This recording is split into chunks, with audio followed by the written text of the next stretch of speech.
తెలుగు మీడియాలోను, తెలంగాణ రాజకీయాల్లోను తీవ్ర దుమారం రేపినటువంటి అంశం మీద ఉప ముఖ్యమంత్రి భట్టి విక్రమార్క ఈరోజు మాట్లాడారంటే కూడా ఆయన చాలా తీవ్రంగా స్పందించారు. ఒక మహిళా ఐఏఎస్ అధికారికి సంబంధించి ఒక అసభ్య కథనం ఎన్టీవీలో ప్రసారం కావటం, దాని మీద ప్రభుత్వం పోలీసులు తీవ్రంగా స్పందించి అరెస్టులు చేయటం అదొకటి అయింది. ఆ తర్వాత బొగ్గు కోసం నీచ కథనం అని ఆంధ్రజ్యోతి ఎండి రాధాకృష్ణ కొత్త పలుకు రాశారు. దాని మీద మళ్ళీ ముఖ్యమంత్రి రేవంత్ రెడ్డి తీవ్రంగా స్పందించారు. భట్టి విక్రమార్క ఆ బొగ్గు టెండర్లు లేదా నైని అనే బొగ్గు గని యొక్క దాని బావికి సంబంధించిన దాన్ని ఆయన రద్దు చేస్తూ ఉత్తర్వులు ఇచ్చారు. మా ఎఫెక్ట్ అని వీళ్ళు దాన్ని చెప్పారు. ఇంత లోపల హరీష్ రావు ఈ విషయం మీద లేఖ రాస్తూ సిబిఐ దర్యాప్తు కోరారు. సిబిఐ దర్యాప్తు రాష్ట్ర ప్రభుత్వం అడిగితే చేస్తాము, కానీ ఈ లోపల మేము సాంకేతిక అంశాలు చర్చిస్తామని కేంద్రం ఒక కమిటీ వేసేసింది, దర్యాప్తు మొదలుపెట్టింది. ఇది నేపథ్యం. భట్టి విక్రమార్క ఇందులో రెండు విషయాల్లో ఒక విషయాన్ని ఆయన తీసుకున్నారు. అది గనులు టెండర్లకు సంబంధించింది. మీడియా అంశానికి సంబంధించి ఆయన ఏమి వెళ్ళలేదు. అది నేను విడిగా చెప్తాను. ఒకవైపు నుంచి భట్టి విక్రమార్కకు సంబంధించిన వాళ్ళు, అలాగే ఎన్టీవీకి ఇతరులకు సంబంధించిన వాళ్ళు ఒకవైపు, కోమటిరెడ్డి వెంకటరెడ్డి ఆయన తమ్ముడు కోమటిరెడ్డి రాజగోపాల్ రెడ్డి కోసం చేసిన ప్రయత్నం, దానికి వీళ్ళు అడ్డుపడ్డారు. అంటే సైట్ విజిట్ చేస్తేనే టెండర్ కోసం బిడ్ వేయచ్చు అని చెప్తున్నారు, షరతు పెట్టారు కొత్తగా. కానీ సైట్ విజిట్కు మటుకు అనుమతి ఇవ్వటం లేదు. ఈ విధంగా వాళ్ళు ఆటంకపరుస్తుంటే దాని మీద కోమటిరెడ్డి వెంకటరెడ్డి మంత్రిగా ఆయన అసహనానికి గురైతే ఆ క్రమంలో ఈ కథనం బయటకు వచ్చింది. ఇది కొత్త పలుకు. అయితే ఈ కథనం మొదలైన తర్వాత ముఖ్యమంత్రి బావమరిది సృజన్ రెడ్డి అని ఆయనకు సంబంధించిన కంపెనీకే సింగరేణి టెండర్లని పోతున్నాయని మరో కథనం బయటికి వచ్చింది. ఆ విషయం వాస్తవానికి ఇంకా చాలా వివరాలు నేను చెప్తాను, కానీ నిజానికి నిన్ననే ఇది పత్రికల్లో ఇంగ్లీష్ పత్రికల్లో హిందూలో ఇది చాలా వివరంగా ప్రసారం అయింది కూడా. సో సృజన్ రెడ్డి అని ఆయన ముఖ్యమంత్రి రేవంత్ రెడ్డి బావమరిది, ఆయనకే ఈ టెండర్లు అని పోతున్నాయి, దానికోసమే ఇది అంతా నడిపించారు అని కథనం బీఆర్ఎస్ వర్గాల నుంచి వచ్చింది. దానికి తగినట్టే బీఆర్ఎస్ నాయకుడు హరీష్ రావు బొగ్గు గనుల శాఖ మంత్రిగా కేంద్రంలో ఉన్న కిషన్ రెడ్డికి లేఖ రాశారు. దీని అంతటి మీద సిబిఐతో దర్యాప్తు జరిపించాలి అని. రాష్ట్ర ప్రభుత్వం అడిగితే జరుపుతాం, కానీ మీరు అడిగితే జరపమని కిషన్ రెడ్డి చెప్పారు. కానీ ఇప్పుడు భట్టి విక్రమార్క చాలా స్పష్టంగా ఆధారాలతో సహా చెప్తుంది, 2018 నుంచి ఈ సైట్ విజిట్ అనేటటువంటి నిబంధన ఉంది. ఇది కేవలం సింగరేణిలోనే కాదు, ప్రభుత్వ రంగ సంస్థల్లో, కేంద్ర ప్రభుత్వ సంస్థల్లో చాలా చోట్ల ఉంది. కాబట్టి ఇది వాస్తవం కాదు, మేమేదో అడ్డుకోవడానికి నిబంధన పెట్టామన్నది నిజం కాదని ఆయన ఆ పత్రాలన్నీ కూడా అందజేశారు మీడియాకు. ఇక రెండో విషయం సృజన్ రెడ్డి,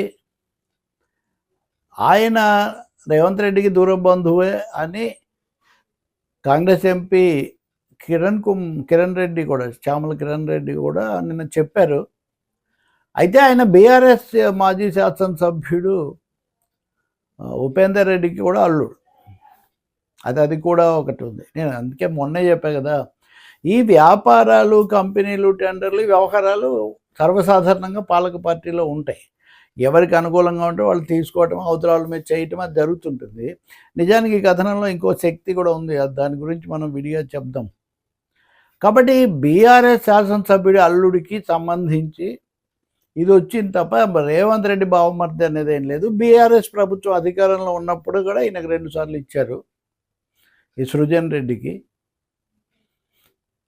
అసలు సింగరేణిలో మొత్తం ఇప్పటికి 28 సార్లు ఏదో టెండర్లు పిలిస్తే ఇందులో 25 సార్లు పిలిస్తే ఇందులో 20 సార్లు బీఆర్ఎస్ఏ ఇచ్చింది. మేము వచ్చాక 5 సార్లు ఇచ్చాము. 5 సార్లలో పొందిన వాళ్ళు కూడా ఎక్కువ మంది బీఆర్ఎస్కు సంబంధించిన వాళ్ళు ఉన్నారు అని భట్టి విక్రమార్క ఆ పేర్లతో సహా అక్కడ చదివి వినిపించారు. అందులో సృజన్ రెడ్డి కూడా ఉన్నారు. మరి అంతకుముందు నుంచి మీరే ఇచ్చారు. మీ ఎమ్మెల్యే తాలూకు అల్లుడని చెప్పారు. ఆయన మా పార్టీలో అంటే కాంగ్రెస్‌లో నాతో పాటు ఉండగా ఆయన్ని వీటన్నిటిని ఇప్పిస్తామని ఆశ పెట్టి మీ పార్టీలోకి తీసుకుపోయి ఇప్పించారు. దాన్ని ఇప్పుడు రేవంత్ రెడ్డికి ఆపాదిస్తే ఎట్లా అని. కానీ ఇక్కడ భట్టి విక్రమార్క ప్రధానంగా రేవంత్ రెడ్డి తరఫున అని కాదు. ఆయన రేవంత్ రెడ్డి పేరు తీశారు. 1, 2 సార్లు ముఖ్యమంత్రి చెప్పారు. కానీ ఆయన ప్రధానంగా తన మీద బురద జల్లడానికి రాధాకృష్ణ అవన్నీ రాశారు అనేవి చాలా తీవ్ర పదాలు కూడా వాడారు. శ్రీశ్రీది ఉంది కదా, పెట్టుబడికి కట్టుకథకు పుట్టిన విషపుత్రికలని. ఆ పద్ధతిలో ఇవన్నీ కూడా రాశారు. ఎవరి కళ్ళలో ఆనందం చూడడానికి రాశారో తెలీదు. ఏ గద్దలు రాబందులు దీని మీద సింగరేణి సంపదను తీసుకోవాలని చూస్తున్నాయో నాకు తెలియదు. కానీ నేనైతే తెలంగాణ ప్రజల కోసం దాన్ని కాపాడడానికి, ప్రజల కోసం పనిచేయడానికే ఉన్నాను, ఇలాంటి వాటికి కాదు. అలాగే హరీష్ రావు కిషన్ రెడ్డికి ఎందుకు లేఖ రాయడం, నాకే రాస్తే నేనే విచారణ జరిపిస్తాను. 2014 నుంచి జరిపిస్తాను. ఇవన్నీ భట్టి విక్రమార్క చాలా బలంగాను ఈ ఆధారాలతో సహా చెప్పారు. ప్రశ్నలు ఆయన పెద్దగా తీసుకోలేదు. 1, 2 ప్రశ్నలకు జవాబులు చెప్పారు. తర్వాత ఇంకో మంత్రి కృష్ణారావు మాట్లాడారు. ఇంకొక ఆసక్తికరమైనది ఏంటంటే ఈ మొత్తంలో ఇక్కడ భట్టి విక్రమార్క గారు ఎన్టీవీ కథనాన్ని గురించి ప్రస్తావించలేదు అస్సలు. అలాగే ఐఏఎస్ అధికారి అంశాలు, మహిళా ఐఏఎస్ అధికారి మీద అలా తప్పు అని అంతకుముందు వచ్చినటువంటి అంశాన్ని ఆయనేమి దాని జోలికి పోలేదు. ఆయన మొదలు పెట్టడమే కొత్త పలుకుతో మొదలు పెట్టారు. అయితే కొత్త పలుకుని ఎందుకో తొలి పలుకు అని ఆయన మొత్తం దాంట్లో అంటూ వచ్చారు. కాబట్టి రాధాకృష్ణ ఊహించుకొని ఇదంతా రాశారు. ఇవన్నీ నిజం కాదని తీవ్రంగా ఖండించడంతో పాటు ప్రధానంగా ఈ 2 అంశాలు, ఒకటి సైట్ విజిట్ నిబంధన కావాలని అడ్డంకి కోసం పెట్టామన్నది నిజం కాదు, అది ఎప్పటి నుంచో ఉంది. ఎవరికో కట్టబెట్టడానికి అన్నది ఏం లేదు, వాళ్ళు అంతకుముందు నుంచే ఉన్నారు. కానీ ఆయన చెప్తే హరీష్ రావు ఎలా లేఖ రాశారు, ఆయన తెలిసి ఊహించి రాస్తే మీకు అనుభవం ఉంది కదా అని. రేవంత్ రెడ్డి ఇప్పుడు దావోస్లో ఉన్నారు కాబట్టి ఆయన తిరిగి రాగానే సంప్రదించి మీరు కనుక లేఖ రాస్తే నేను పూర్తిగా దర్యాప్తు జరిపిస్తాను అని భట్టి విక్రమార్క చెప్తూ ఉన్నారు. ఇవన్నీ బాగానే ఉన్నాయి. ఆయన వాదన మళ్ళీ రేపు కొత్తపల్లికి ఏమొస్తుందో మనం చూడొచ్చు. కానీ ఎన్టీవీలో ఐఏఎస్ మహిళా అధికారిని మీద వచ్చిన కథనం గురించి కూడా అసంతృప్తినో అసమ్మతినో చెప్పి ఉంటే చాలా బాగుంటుంది. ఎందుకంటే ఈ ఆరోపణల్లో అందులో రాసిన వాటిలో అది కూడా ఒక ఆరోపణ కదా. రెండవది ఖండించాల్సిన అవసరం కూడా ఉంది కదా.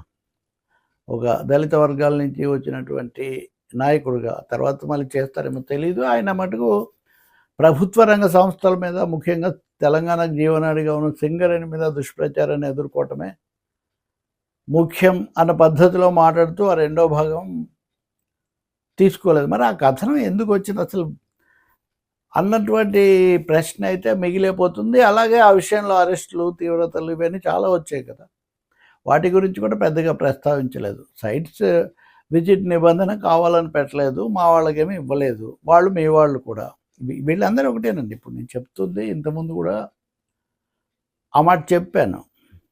ఇప్పుడు చాలామంది ఇది రేవంత్ రెడ్డికి అంటే ముఖ్యమంత్రికి వ్యతిరేకంగా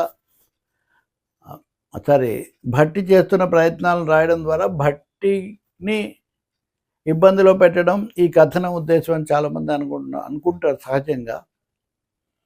అలాగే బీఆర్ఎస్ వాళ్ళు రేవంత్ రెడ్డిని వాళ్ళు టార్గెట్ చేస్తారు. ఇప్పుడు ఇది వచ్చిన తర్వాత భట్టికి వాళ్ళ పత్రికలో చాలా విస్తృతమైన ప్రచారం, ఆ కథనాలు కూడా ఇస్తూ ఉన్నారు.